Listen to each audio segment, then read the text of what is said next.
Estamos abrindo o programa Sem Filtro. Hoje, com os nossos convidados, Dr.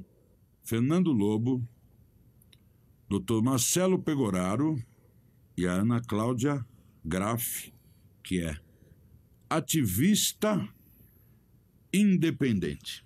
Muito obrigado pela presença de vocês. E na abertura do programa, Ana Cláudia, eu gostaria que você nos explicasse que aqui no programa Sem Filtro a gente busca saber de coisas que se falam, mas que a gente não conhece a fundo, né? Sim. Você é ativista independente. Como é que começou isso? Como você resolve ser uma ativista independente? O que faz uma ativista independente? Boa noite. Então, eu escolhi ser uma ativista independente a partir de uma indignação que eu tenho dentro de mim, chega a ser absurda. Eu sou uma cidadã muito indignada. Sou muito indignada, principalmente com impunidade, com a corrupção. E em 2011 eu participei de um protesto no dia 12 de outubro aqui em São Paulo, na Avenida Paulista, que era contra a corrupção. E desde esse dia eu não saí mais da rua. Entendi. Agora me diga uma coisa, você é ativista independente. Existe ativista dependentes também? Não? Tem. Quem são eles e quem Olha, eles trabalham para quem? Os ativistas dependentes, eles trabalham para partidos políticos, para empresas. Eu não tenho vínculo com partido político, não sou filiada a partido político nenhum. Você faz parte de um grupo que não trabalha para ninguém. Para ninguém, nós somos completamente independentes. Tá bom. E nesses anos todos, o que vocês combateram? Qual é a pauta de combate de vocês? Olha, na pauta de combate, ele vai da corrupção, à ideologia de gênero, à escola sem partido, contra a pedofilia, contra a defendendo. Nós estamos, desde que surgiu a Operação Lava Jato, nas ruas, defendendo a Operação Lava Jato. E vocês estiveram em todas as manifestações, essas recentes. Vocês são um grupo de... São só mulheres ou tem homens também, ativistas independentes? Olha, na maioria, nós somos mulheres. Existem senhoras de 75, 76 anos que estão aí... E são guerreiras, viu? Guerreiras, estão dispostas aí... Que vão para as ruas junto com vocês. Vão para o fronte, na realidade, né? O que é ir para o fronte? Vocês tiveram nas ruas, nas manifestações, tiveram algum confronto com outros grupos já? Nós já sofremos bastante agressões físicas por parte da esquerda em alguns atos. Então vocês são um grupo... ativista independente de direita, é isso? Nós somos ativistas independentes de direita, Existem conservadores. Existem os ativistas de direita e os de esquerda. Existe o de esquerda. Vocês são os de direita. Nós somos de direita. Por que vocês são de direita? Porque nós defendemos conceitos familiares, conceitos cristãos, somos contra a ideologia de gênero, contra a destruição... dos conceitos familiares, da Bíblia, e por aí vai. Então, tudo que uma direita se identifica e abomina do outro lado, nós fazemos. Então, nós podemos identificar hoje a direita como sendo defensora de tudo isso que você nos disse agora, né? Quer dizer que o lado contrário apoia tudo isso, a destruição da família. O que o lado contrário a vocês defende? Então, na realidade, eu não sei se conscientemente eles querem acabar com os conceitos familiares, mas eles têm comportamentos e algumas decisões que levam ao entendimento que é isso que eles estão fazendo, que é isso que eles estão procurando. E nós fazemos o inverso, nós fazemos o contrário do que eles fazem. Entendi. E em algum momento vocês tiveram um contato com eles que não fosse assim, em manifestações, que fosse um contato à parte... De conflitos, onde eles tentaram convencer vocês a passar para o outro lado, ou a tentar convencer vocês que esse era o certo? Existiu isso em algum momento, não? Não acontece porque, assim, eu nunca tive nenhum tipo de encontro com algum membro da esquerda que seja... Que não fosse num protesto, numa Câmara Municipal, na Assembleia Legislativa. em nenhum momento desse. Até porque eles não querem, eles não aceitam o contraditório. Não gostam de conversar. Os dois lados não se conversam. Não, a gente até é aberto. As audiências públicas que nós temos na Assembleia Legislativa, na Câmara Municipal, na Câmara Federal, é justamente para que esse diálogo ele ocorra. Mas, normalmente, ele não vai adiante. Ele não vai porque eles não permitem. Não chega a ser diálogo nunca, né? Não consegue. Existem muitos grupos de ativistas independentes? Existem. Existem vários grupos de patriotas independentes. Espalhados pelo Brasil? Como é que se divide essas coisas? Olha, durante... No período do impeachment da ex-presidente Dilma, a gente acabou virando uma família. Os vários grupos. Nós, através das redes sociais, nos conhecemos, migramos para o WhatsApp. E aí esses grupos eles foram crescendo e nós criamos um vínculo, um contato diário. E ali que vocês se comunicam, ali que vocês combinam, por exemplo, vocês vão se concentrar em algum lugar para participar de uma assata ou de uma... Como é que vocês combinam? Vocês têm uma sede, os grupos têm uma sede, como é que é isso? Ou tudo é virtual? Não, nós não temos sede em lugar nenhum, não tem nenhum lugar físico. Os nossos contatos são virtuais, são nas redes sociais, por via WhatsApp, às vezes Curitiba. Curitiba tem o grupo República de Curitiba e o acampamento da Operação Lava Jato. São patriotas, defensores da Operação Lava Jato, são defensores do juiz Sérgio Moro, são patriotas assim que nós criamos, nós os ativistas independentes de São Paulo, um vínculo muito grande. Quando eles sabiam que a Operação Lava Jato estava correndo algum risco, eles entravam em contato e falavam: Ana Cláudia, eu sou uma das coordenadoras que na realidade os ativistas independentes virou uma página para a divulgação dos nossos atos. E vocês têm isso aonde? Onde é que no Facebook. No Facebook. Como é que a pessoa localiza? Quem quiser ler sobre vocês? Vai na página @ativistas independentes. Instagram também? Não, por enquanto não. Só no Facebook? Só no Facebook. Já chega, né, para fazer o barulho que vocês fazem, né? Não dá, é muito barulho. Então, esse grupo de Curitiba, eles, quando tinham um risco à Operação Lava Jato, pediam ajuda, o nosso apoio. Precisamos de apoio porque estão tentando fazer um projeto de lei para que derrube a Operação Lava Jato. E aí, nós marcávamos uma data e nós combinávamos o dia e o horário, criávamos o evento, assim fazemos sempre, criamos o evento, e vários grupos de outros do Brasil inteiro, de outros estados, a gente acaba se unindo e faz um ato com uma pauta só, e esses atos acontecem. Ok. Bom, veio o impeachment da presidente Dilma, várias manifestações depois disso aconteceram, depois vieram as eleições, os dois lados, né, o lado que vocês defendem e o outro lado, foram os que disputaram essa eleição. Pode-se dizer que o lado de vocês venceu, né? Sim. Tem um vencedor, que é o lado de vocês. Vocês se dizem a direita venceu a esquerda, claramente. Isso mudou, fez com que os grupos contrários a vocês se retirassem, se calassem, diminuíssem. O que mudou depois das eleições? Porque existe um vencedor, e vocês são vencedores. Olha, eu te diria o seguinte, a guerra não foi vencida. Nós ganhamos uma eleição, foi uma eleição do povo para um candidato que o povo escolheu. Eu faço parte dessa história, me considero o caixa 2 do Bolsonaro, robô do Bolsonaro. Estou procurando o caixa 2 do Bolsonaro. Então... Estou aqui, ó. Mas tem dinheiro nesse caixa? Porque o Bolsonaro não tem. Caixa 2 sem dinheiro não vale para nada, né? Tá vazia. Então, eu acredito que a eleição, sim, foi uma etapa de uma guerra que é muito maior do que se pode imaginar. Na realidade, o país está do avesso. O que está certo virou errado, o que está errado virou certo. Conceitos totalmente distorcidos, a inversão de valores. E há uma guerra cultural.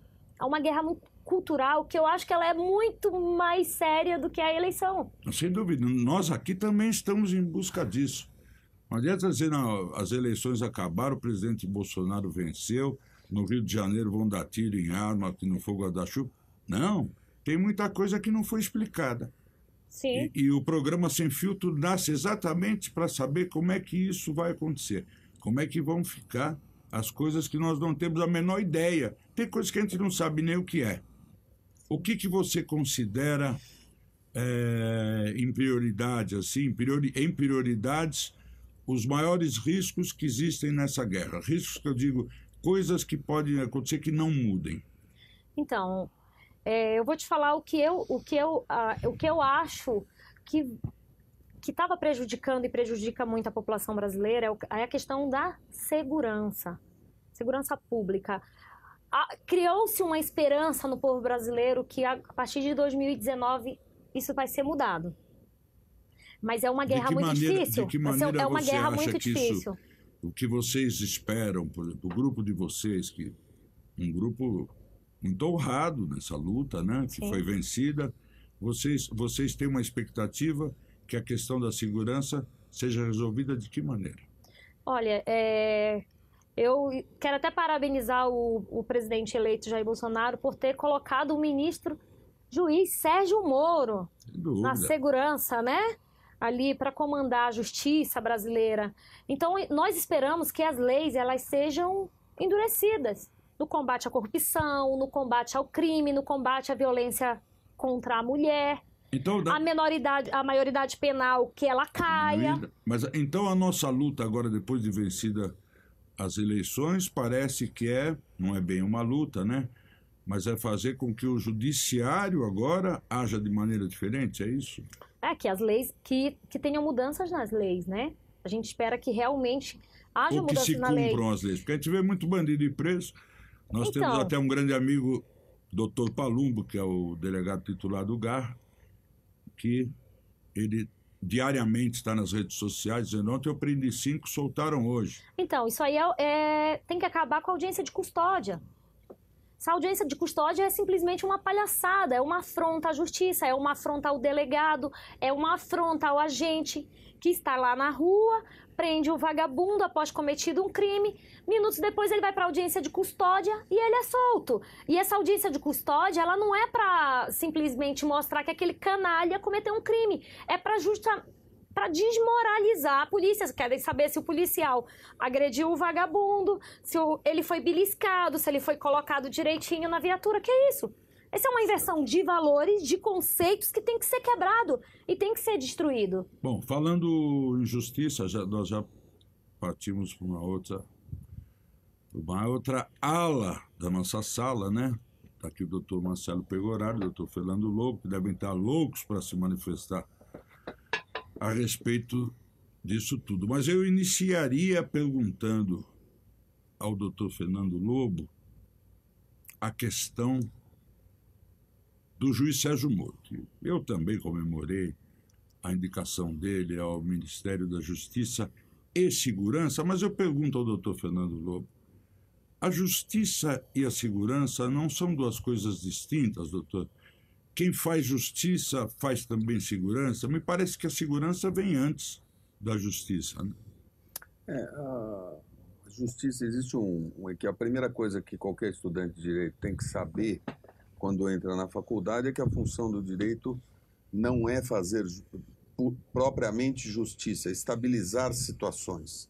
Tanto que os clamores de segurança vêm antes que os clamores de justiça. Por quê? Porque uma sociedade precisa necessariamente da segurança para que se faça a justiça. A questão da justiça, dos conceitos de justiça, eles vêm de cada sociedade e fixa os seus conceitos de justiça. E essa união do Ministério da Justiça com a segurança não atrapalha um pouco o trabalho da segurança? Estava sendo feito um bom trabalho no Ministério da Segurança. Não, o que o presidente Bolsonaro vai ter que enfrentar nesse novo mandato é exatamente um redesenho do Estado e um redesenho das funções do Estado. Nós mencionamos aqui vários fatores, entre eles educação, é um das definições em que se tem que focar qual a função do Estado na educação. Se o Estado tem por função apenas o ensino médio, até o ensino médio ou o ensino primário, se o ensino profissionalizante, quer dizer, cada sociedade define isso. A Constituição brasileira é uma Constituição que foi forjada numa política, entre aspas, social, ou em que as funções do Estado são múltiplas e asfixiantes para o próprio Estado. Então, o que o presidente Bolsonaro está redesenhando ou tentando redesenhar é que essas funções se diminuam e que a iniciativa privada entre nessas funções de modo que o cidadão possa definir o que ele quer fazer e possa decidir sobre o ensino, se ele quer entrar no ensino público, se ele quer entrar no ensino privado e, de preferência, que os dois forneçam um nível médio aceitável. Essa é a ideia. Doutor Fernando Lobo, no Brasil nós temos vários países dentro do Brasil, né? Vários Brasis. A Constituição é federal e não é como na América, por exemplo, que cada estado tem a sua Constituição. Porém, os governadores de estado detêm o poder no seu estado e isso complica os planos do governo federal. Como é que isso vai se resolver? Por exemplo, o presidente Jair Bolsonaro diz: eu vou fazer tal coisa. E tem um governador que vai, por exemplo, ele nomeia o ex-ministro José Dirceu, como foi dada a informação aqui há pouco, não sei se ela procede, como assessor. Aí o Tribunal de Justiça de um estado age diferente do outro. Como é que vai se resolver essa questão do Brasil ser uma república federativa de verdade?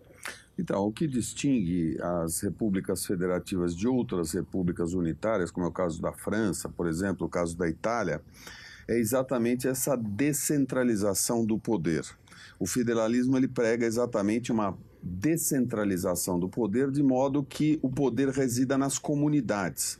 Mas existe uma diferença entre a nossa federação e a Federação Americana, por exemplo. A Federação Americana ela teve uma origem centrípeta.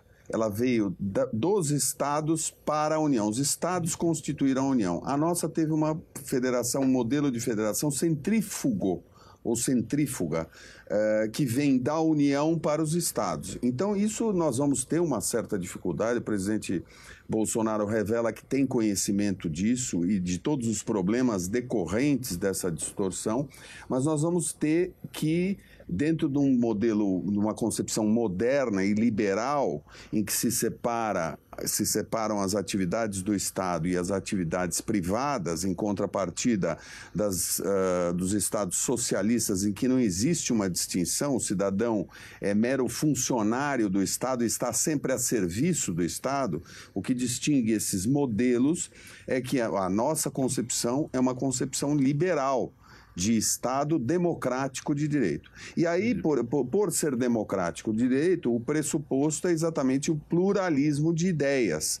É claro que essas ideias vai haver o conflito dessas ideias, que por sua vez, desse conflito, nós vamos decidir qual o modelo de políticas, qual o modelo de Estado e qual o modelo de vida privada que nós queremos. O que não se admite, obviamente, é a violência nesta veiculação de ideias, né? A violência física e a violência que a gente chama intimidatória. Né? Mais do que entendido, doutor. Doutor Fernando, ele nos surpreende sempre, né? Com as suas aulas. Não são respostas, são aulas. Doutor Marcelo Garof, você que está vivendo essa... Como é que nós vamos chamar esse... Conflito não, né? Esses embatezinhos. Tem sentido isso entre os estados, que a União realmente, que o Brasil deixou de ser uma república federativa?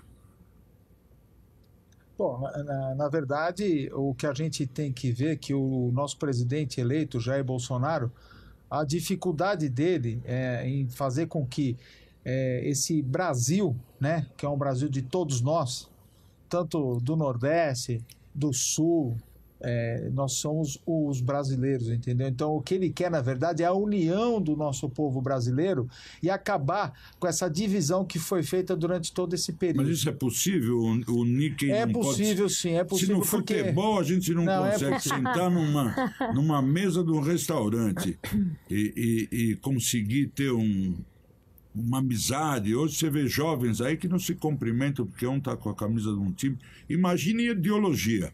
Eu sou de esquerda, eu sou de direita. Como é que faz que um Estado que deu 80% de votos ao Fernando Haddad, que lá em cima, aliás, ele foi chamado de Andrade, achei isso muito engraçado, né? Deu 78%, não, 72% de votos ao Andrade. Quando é que esse Estado vai se unir ao Brasil? Quando é que ele vira brasileiro e aceita o que o presidente Jair Bolsonaro está propondo? Bom, na verdade, o nosso presidente, ele mais do que nunca é um patriota, é uma pessoa que pensa no Brasil, é um presidente de todos nós brasileiros, entendeu? Eu só acho que a ficha só vai cair no bom sentido desses nossos irmãos, né, do Nordeste, quando eles perceberem que todo esse tempo que foi pregado pelo nosso anterior governo, né, de que iam sair da miséria, iam ter todas as condições possíveis de uma classe, né, de um trabalhador com seus direitos, eles foram perceber que todo esse tempo eles continuam a mesmice, né, vão ver que nosso presidente Jair Bolsonaro, ele quer essa união para que eles sejam o quê? Um país do futuro, um país que tenha condições de estar vivendo, não dependendo, um exemplo, de uma Bolsa Família, de uma condição de que o Estado, digo a federação, tenha com que ficar sustentando isso, não que ele seja contra, mas essa diminuição é com que o nosso país esteja o quê? Faturando, fazendo com que o nosso país esteja progredindo, o nosso país esteja numa condição bem melhor, né, até com relação a um PIB, né, para o nosso futuro e nosso presente. Vamos torcer para isso. Vamos torcer para isso. Vamos torcer. Eu acredito... Ana Cláudia, você acredita? No que você acredita? Eu estou vendo você com o braço...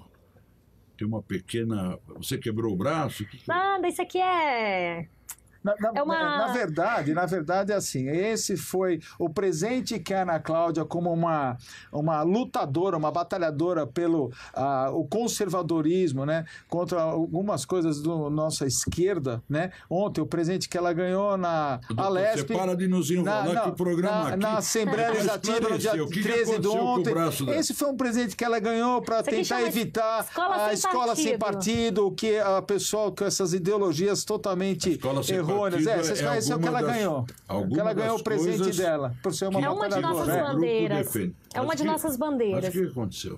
Sofreu uma agressão por parte de uma pessoa dentro da Assembleia Legislativa de São Paulo.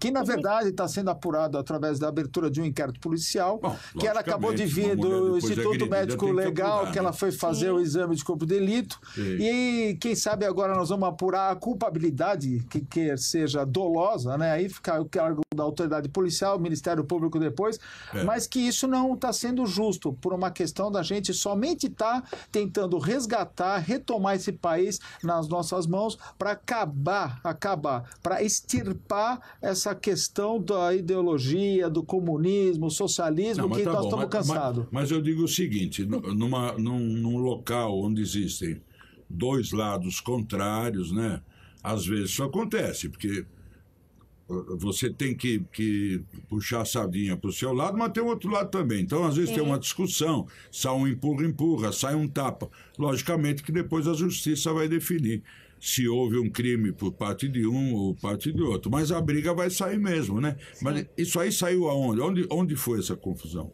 Foi dentro da Assembleia Legislativa, numa comissão... Dentro da comissão? Numa audiência pública. Na realidade, era uma audiência pública contra o Escola Sem Partido.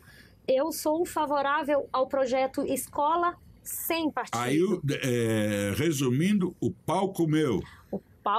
Mas generalizado ou foi só com você? Então, na verdade, essa confusão e essa briga que ocorreu foi uma agressão feita porque eles não aceitam o contraditório. Não, isso tudo bem. O que eu estou querendo saber é o seguinte: foi uma agressão entre duas pessoas Ou foi uma agressão, por exemplo, De 10 contra uma 10? única pessoa contra agrediu. 2 ou mais pessoas. Só os dois brigaram, mais ninguém ali. Não, eu não briguei com ninguém. Não. De uma parte, a agressão veio de uma parte. E a briga sai em que momento? Quando é que houve a discordância? No lá? momento onde que a pessoa pede o direito de ser uma audiência pública, o direito de estar junto à mesa, né? Até o direito ao Peraí, contraditório. deixa eu entender, porque aqui o programa é aquele nosso velho lema de dizer, eu nem entendi, né? Eu queria entender. Pera, ela queria se aproximar da mesa da comissão, Não, é isso? não, Foi não. impedida? Eu vou explicar. Deixa ela explicar. Uma Porque outra aqui precisa ser tudo explicadinho. Não, uma outra pessoa que é de direita, ao ser formado na audiência a mesa de discussão, ele pediu para participar. Pode falar. O candidato que ele foi eleito pelo PSL, o Douglas Garcia, Desculpe, ele solicitou... não solicitou como eleito nada, como cidadão. Pediu para participar da mesa. Participar da mesa. Porque quando é uma audiência pública, a audiência pública ela não pode ser totalmente voltada à mesa com as pessoas com o mesmo pensamento. Você tem que trazer pessoas que pensam diferente. Mas por quem são convidadas essas pessoas para compor a mesa? Por quem solicitou a audiência. No caso, quem foi? Foi um deputado do PSOL. Aí ele tem o direito de convidar as pessoas à mesa, ou não? Isso. E aí eu sei que o moço... Aí ele não convidou vocês foram lá e arrearam o pau. Eu não fui. Eu não tinha intenção de sentar na mesa. Eu fui para acompanhar a discussão. Eu sou aberta... O deputado eleito queria sentar na mesa. Ele queria, solicitou e foi negado. E daí se juntou uma discussão entre ele e o deputado que convocou a audiência pública. E eles estavam discutindo, eu só estava de laranja gravando. E eu... Documentando o ato. Estava documentando na página, gravando na página. E aí o seu braço... Não, e aí o deputado que convocou a audiência agrediu o outro deputado, e quando ele agrediu, eu chamei a polícia. Eu falei, ele está agredindo. E nessa que ele viu que eu gravei, ele pegou o microfone, me agarrou e começou e me agrediu. Me jogou longe. Isso tudo está filmado. Está gravado. Quem quiser acompanhar... Já está juntado no inquérito. Dá um Google entendeu? aí. Isso está juntado no inquérito. Coisa feia, né? Assembleia Legislativa do Estado de São Paulo, o maior estado da União, a reunião de uma comissão. Sim. Eu não defendo nenhum lado nem outro, porque não cabe a mim, isso cabe à justiça, né? Mas que vergonha, que baixaria, né? Vergonha. A gente se sente realmente até deprimido de saber que se passa isso dentro do Legislativo do Estado, né? É lamentável. Eu acho que a mudança tem que ser muito maior do que foi até agora. A mudança é muito pequena, tem que ser muito maior. Tá pequena, tá ruim, tá feio, precisa mudar mais. Por isso que eu te falei anteriormente, no início da nossa conversa, que foi uma vitória na eleição.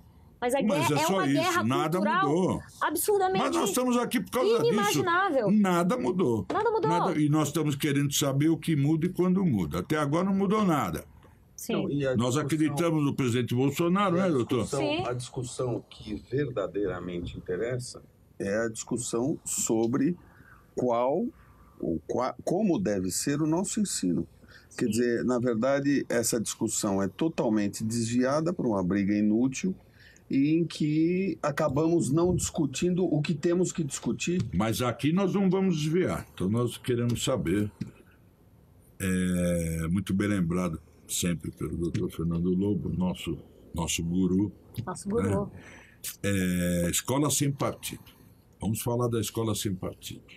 A escola sem partido. O que acontece hoje, o que aconteceu durante esses 15 anos de governo do PT e quais as mudanças que nós, vocês, ou as famílias, a sociedade está pleiteando. E nós queremos saber também as perguntas que não são feitas. Mostram sempre um livrozinho que você enfia o dedo assim a cartilha. no pipil do menininho que Kit depois gay. vai no negocinho. Nós queremos saber se isso existe, o que mais existe. Nós vimos uma professora dentro da classe explicando para um aluno como ele usar o preservativo e ela, como boa professora, né, quem sabe a melhor, que já se tenha conhecimento, foi ao instrumento do aluno e colocou o preservativo e as alunas estavam vendo esse tipo de coisa está acontecendo porque eles são adeptos da ideologia. Esse é um tipo de revolta, é um tipo de ataque à família, pode ser mudado. Qual é a opinião de vocês que são ativistas? Então, Escola Sem Partido está se criando aí tanta discussão no tema. A esquerda alega que o Escola Sem Partido é a escola da mordaça, a escola da ditadura, que não tem nada a ver. A Escola Sem Partido, o projeto de Escola Sem Partido, ele só visa colocar um cartaz na porta da classe, que os alunos do ensino médio e do fundamental, eles tenham acesso quais são os deveres dos professores. Agora, uma coisa que eu gostaria de saber. Nós temos escolas do ensino médio federais? Temos. Muitas? Ensino médio federal, acho que não tem, não. Pois é, então como é que nós vamos fazer para implementar isso? Se o governo do estado do Ceará, por exemplo, a governadora do Ceará, que é petista, se aqui não, aqui minhas escolas vão continuar tendo o livrinho que põe o dedinho e entra no menininho. De onde vem essa mudança? Essa mudança vem da sociedade. Eu acho que a sociedade ela está discutindo o assunto. Os pais estão mais atentos nos materiais que são mandados para os alunos dentro de casa. Eu, particularmente, como ativista, eu não prestava muito atenção no material da minha filha. Olha só, eu brigo por uma causa e assim, eu tenho uma filha, graças a Deus, muito inteligente, que eu não preciso sentar e fazer lição de casa com ela, é nota 10 em tudo. E chegou um momento que quando se iniciou a discussão do Escola Sem Partido, sobre ideologia de gênero e sobre movimento LGBT dentro de escola e tudo, eu comecei a me atentar e fui pegar o material da minha filha e a escola que ela estudava, eu me deparei com situações, escola católica. Tinha o livrinho. Não chegou a ter o livrinho, mas assim, eu comecei a observar a escola começou a mudar muito. Minha filha chega em casa. Foi aí que eu entrei mesmo no Escola Sem Partido, na luta pelo Escola Sem Partido. Minha filha chega em casa e me fala que uma amiga de classe a convidou para participar do movimento feminista da escola e que eu tinha que comprar cartazes, porque elas iam fazer cartazes contra o machismo dos meninos. Aquilo me horrorizou. Eu sou uma mãe muito frequente ali, eu frequento tudo da minha filha na escola e todas as vezes que eu cheguei mais cedo, que eu fiquei no estacionamento e observei o comportamento daqueles meninos, eles querem jogar bola, bater figurinha, correr um atrás do outro, pega. O menino não está preocupado em fazer atos de machismo contra as meninas. Pois é, mas daí vem a questão, né? Eu perguntaria até para o doutor Fernando Lobo, como é que a gente faz para fazer mudanças rápidas, que são necessárias, porque a gente dizer que a mudança vem da sociedade, a mudança vem de mudança de cultura, a mudança... O que nós estamos falando em 100 anos para mudar isso? O Karl Popper tem uma frase muito interessante que ele diz que nós temos tantos erros novos para cometer, por que nós vamos incidir nos mesmos erros que a história já mostrou?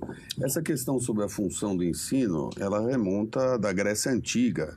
Sempre se discutiu qual seria a função, a verdadeira função do ensino, o compromisso ou não do ensino com a verdade, né? E dessa discussão embrionária surgiram duas grandes vertentes, que são a vertente socialista, que diz que o homem é instrumento do Estado e, portanto, a família não incumbe a família a educação do jovem, mas sim ao Estado. Então, quando o jovem adquire uma certa idade, o Estado pega aquele jovem para ensiná-lo o que ele tem que aprender, né? E você tem a vertente liberal, que é a vertente dos países mais civilizados, e cuja eficácia já foi demonstrada pelas próprias universidades americanas, pelo ensino americano, pelo próprio ensino francês, do qual nós herdamos muita coisa, né? E que a função da escola é dar informação para o aluno, de modo que ele possa, quando atingir a idade adulta, optar sobre a ideologia que melhor lhe convém. Sim. O que me parece que é um desvio de finalidade é essa tendenciosidade ou essa essa coerção numa criança que é indefesa, quer dizer, que não conhece ainda. Eu me lembro quando os meus filhos estudavam ainda na escola, a escola deu para o meu filho, a minha filha de 13 anos, o livro do Saramago, que eu chamo de Saramago. Eu não tenho nada contra a literatura, acho a literatura do Saramago até muito inteligente. Porém, você precisa contextualizar uma criança de 13 anos que pega um livro de um ateu que não tem a menor esperança na sociedade, no homem, você precisa contextualizar sob pena dessa criança nascer com uma perversão de ideias. Quer dizer, o que nós precisamos discutir, na verdade, em vez de quebrar o braço das pessoas, o que nós precisamos discutir é a real função do ensino e da escola, nas suas nos seus diversos graus. Nosso doutor fala, Garofalo, a família perdeu o poder sobre os filhos, e existe aí alguma coisa acontecendo. Por quê? No nosso tempo passado, né, nós que viemos de um bairro bem conservador, né,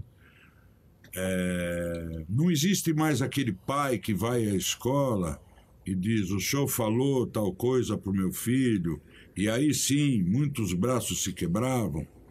Na questão das agressões que a gente tem visto a alunas na escola, meninos batendo em meninas, eu sempre digo o seguinte: os nossos pais provavelmente não aceitariam que as filhas chegassem com o olho roxo em casa dizendo que foram agredidas nas escolas. O que está faltando é o pai que vai lá resolver, porque ele sabe que a justiça... A gente conta, acredita porque tem filho, e a gente tem que contar com a justiça e acreditar, né? Só por isso. Mas eu preferia muito mais, como eu contei, contar com meu pai, que uma vez eu estudava num colégio e teve uma situação ali diferente, não cheguei a ser molestado nem nada, muito longe disso. Um aluno amigo nosso tomou ali uns tapas e tal, e os pais foram ao colégio e sobrou muito pouca coisa desse colégio.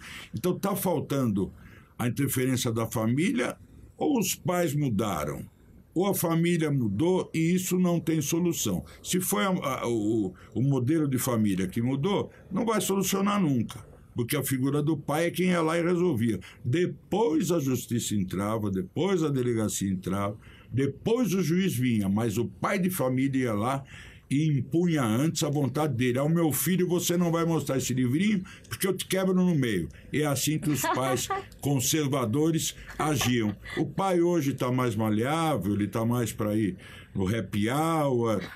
Qual é essa mudança? Essa mudança aconteceu na família? Porque a gente culpa muita gente, mas e o pai de família que não se manifesta? Porque uma menina de 4, 5 anos de idade chega em casa e diz: pai, me deram um livrinho que eu fiei o dedo, era o bigolinho do menino, e entrou no bumbum da menina. E o pai não vai lá na escola e quebra o pau? Como é que é, doutor? Como é que fica? Então, o que eu vejo hoje, na verdade, eu tenho uma filha, ela vai fazer 15 anos. Não é que o pai, ele largou mão à mãe. A questão que eu vejo hoje, e até eu digo de mim mesmo, por causa da minha filha, não vou dizer escola nada, mas se você hoje for reclamar na escola, né, você ainda sofre uma situação dentro da escola de perseguição pelo seu filho. Então, o que acontece? Você tem que ficar hoje refém de uma situação, sob pena do seu filho sofrer essa perseguição. Então nós já somos reféns desses bandidos. Somos reféns, então. Porque eu digo uma coisa: a mãe da minha filha esteve sim na escola com outras mães, fazendo a reclamação de alguns professores, mas na verdade, com todo respeito, algumas escolas deixam a desejar, não entram na celeuma do problema, entendeu? E outra coisa, que somos de um bairro conservador, né? Sou um pouco estourado, mas a gente tem que se controlar. Bairro de imigrantes italianos. Sim, imigrantes italianos. Temos hábitos simples, porém, conservadores. As nossas famílias eram protegidas pelo patriarca da família. Com certeza. Então, assim... Eu tenho até um amigo italiano que diz: eu não disco no 90, que é um erro. Todos devem discar. Sim. Mas se a sua filha for agredida na escola, a minha, por exemplo, Se a minha filha fosse agredida na escola, eu ia para a cadeia com o maior prazer. Maior prazer. E se minha filha pequena também chegasse com uma coisa dessa em casa, eu iria para a cadeia também com o maior prazer. Mas o que a gente vê hoje é o carro novo, é a casa de praia, são os valores que foram embora, né? Que viraram, que foram pelo rio, né? Os valores mudaram, né? Essa família tradicional não existe mais. Então nós temos que recuperar o quê? As leis ou a família? Como é que se recupera a família tradicional quando até... Deixa para lá o resto. Quando Olha, até quem deveria dizer a família tem que ser mantida com tradição, a família... Você não vai encontrar a filha de um tenente da rota que toma um tapa na cara do namorado.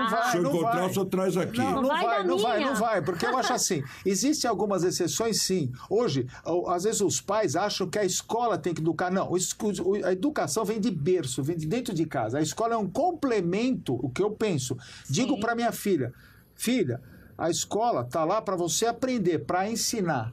Agora, o que nós temos que passar... Nós estamos falando de escola pública. Não, a minha escola é particular. A minha também. Mas escola particular, se não tiver dentro daquilo, o senhor quer, o senhor troca. Não, mas tudo bem, mas eu também não posso me tornar refém. Então eu fico trocando de escola todo ano. Porque entenda uma coisa, por favor. Essa ideologia de gênero que eles querem colocar e que eles estão colocando, e se a gente não abrir o olho, da direita, se nós, pais, não fizermos alguma coisa para retomar isso e liquidar com isso, futuramente não vai ter mais jeito. E de que maneira nós poderíamos abrir o olho? A União, e com todo respeito, o povo brasileiro está de parabéns, foram às ruas, tem que ir às ruas, tem que ajudar essas pessoas. Nós temos que se unir em prol de um Brasil melhor, um Brasil patriota, um Brasil que tem que liquidar, acabar com essas questões que, assim, nós estamos vivendo um país, um mundo do mimimi.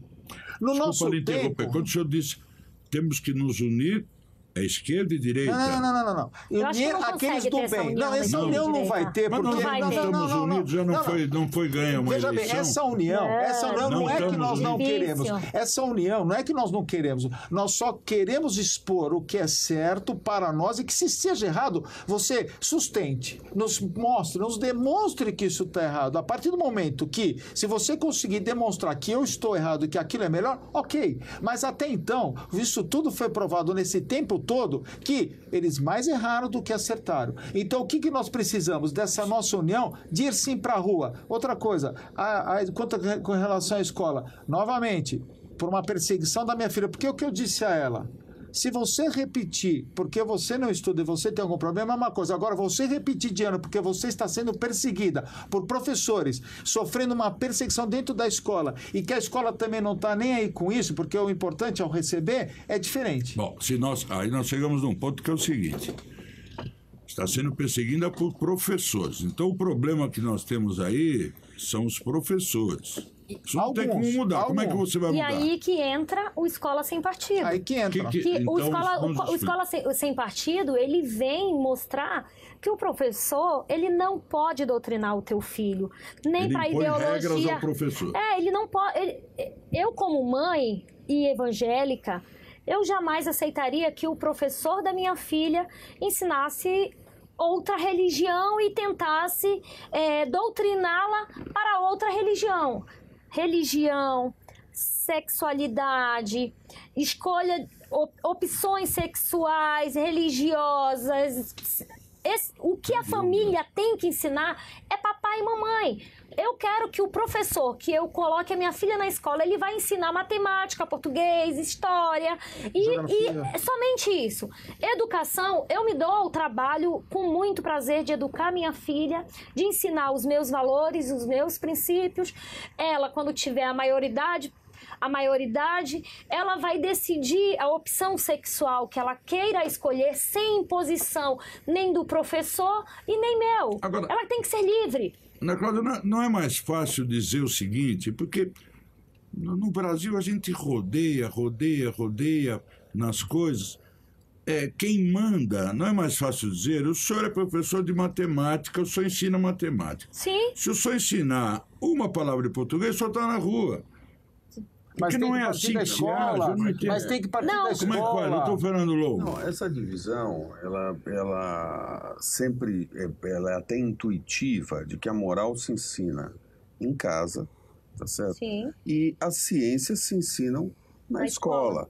Então, é isso que todos aqui estão dizendo e que remontamos à grande questão filosófica que precisamos definir. Qual a função da educação? Do A professor. função da educação é ensinar moral, tá certo? Eu sou do tempo que nas escolas tinha uma cadeira de moral e cívica. Eu adorava Vai essa voltar, E aula. vai voltar. No Brasil, vai Vai voltar. Exato. Com o governo Em que Bolsonaro vai voltar. Em que medida estudar moral voltar. e cívica? Nas escolas federais, doutor. Não, vai Não. voltar no currículo das escolas. O governo Bolsonaro vai batalhar Mas para essa, que... essa é a verdadeira questão a Vai definir. voltar. Quer dizer, mas o que acontece é que nesse transcurso de 20 anos, tanto a autoridade do pai de família para ensinar moral, como a autoridade do professor para ensinar ciências, foi diminuída através das leis. Você tem aí lei da criança e do adolescente, Lei da que impede o palmada. pai, a lei da palmada. Você tem aí professores sendo massacrados por alunos. O pressuposto do ensino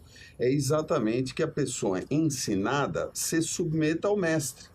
E, portanto, o mestre tem A que ter gente uma autoridade. gostava dos mestres. É Eu claro que o gostava. mestre tem que ter uma autoridade moral e intelectual. Nossa professora foi a Mas primeira paixão nossa de infância. Pois é, mas o que nós precisamos redefinir, Paixão, É verdade. é exatamente essa função da educação que se perdeu por uma série de distorções legais que foram criadas nesses 20 anos Na sociedade. de instrumentalização do Estado, em que nós transformamos a autoridade do professor como a autoridade do pai em nenhuma autoridade.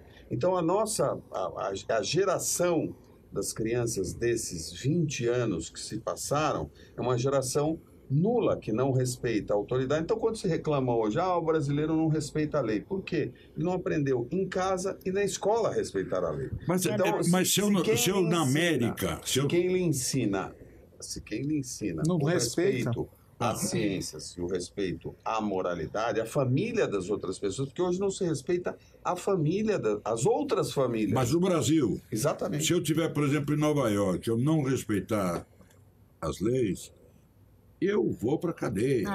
Lógico. Se eu tiver numa classe, num colégio na Califórnia, e eu não respeitar as leis, eu apanho e vou preso. O que acontece aqui que eu vejo, que todo mundo se sente muito à vontade, porque nenhuma lei é cumprida. Mas é que, na verdade, nós perdemos o que nós falamos já em outras oportunidades aqui, o que o americano chama de moral standard, que é exatamente esse colchão moral que faz com que todas as famílias se respeitem, com que os filhos respeitem os pais. Ou será que eles não temem as leis? Por isso que eles não... Os pais respeitem os filhos, o filho respeite a autoridade do professor. Eu outro dia assisti na televisão um professor... Estou quase tomando uma surra dos alunos, o que não se pode admitir. Absurdo. Ou seja, são distorções de parte a parte, mas o que está atrás de tudo isso é uma desmoralização da família e uma desmoralização do ensino. Então, nós precisamos, a partir disso, reconstruir e redefinir qual a função do ensino e qual a função da família. E veja bem, essa desmoralização que ele fala, doutor Fernando, é o que eles querem justamente com que a destruição da família, que já não se tem esse respeito, para que depois o quê? Não tenha a base da sustentabilidade que é a família. Ou seja, quando ele não respeita pai e mãe, ele não vai respeitar através do professor que também embute na cabeça da criança lá e faz com que ela seja obrigada, né? Não, mas isso é um ato criminoso. Bom, mas o que nós estamos fazendo? A questão é o seguinte, entenda uma coisa. Ou a gente resgata as morais, a moral, a civilidade, a questão do respeito aos pais, ao mestre, o professor, ou a gente resgata isso com muito sangue, dor, suor, ou senão isso aqui vai ladeira abaixo. Olha, eu concordo plenamente com vocês, concordo plenamente com o doutor também, só que eu não sei como que os pais que deram tanta linha para o peixe vão agora ter que recuperar. tem que recuperar. o seu filho, de repente, depois com 24, 25 anos de idade, só agora a coisa mudou.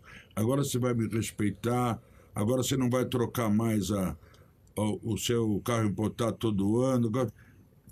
Acho difícil. É difícil. Não, isso é Olha, difícil. Desculpa, foram anos de doutrinação na cabeça. E Nossa o que juventude, você essa viu geração nisso tudo? agora, eu acho uma geração perdida. Desculpa.